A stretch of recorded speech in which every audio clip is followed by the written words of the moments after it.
আজকে 16 টাকা 17 টাকা দিয়ে বেনসন জ্বালাই ফেলতেছো।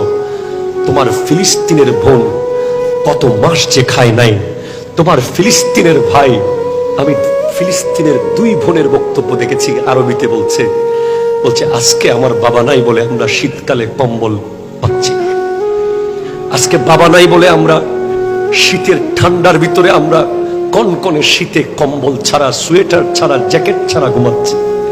সারা রাত আমরা শীতে কাঁপছি। আমাদের বাবাকে মেরে ফেলা হয়েছে, আজকে আমরা কত বেলা না খেয়ে থাকতেছি। কোথায় আরব, কোথায় আমাদের মুসলিম বিশ্ব?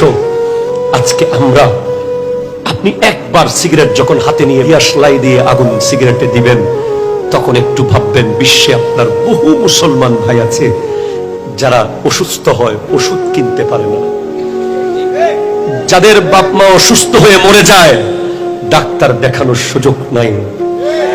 বহু মুসলমান পাথর খেয়ে জীবন কাটাচ্ছে, বহু মুসলমান মাটি খেয়ে জীবন কাটাচ্ছে।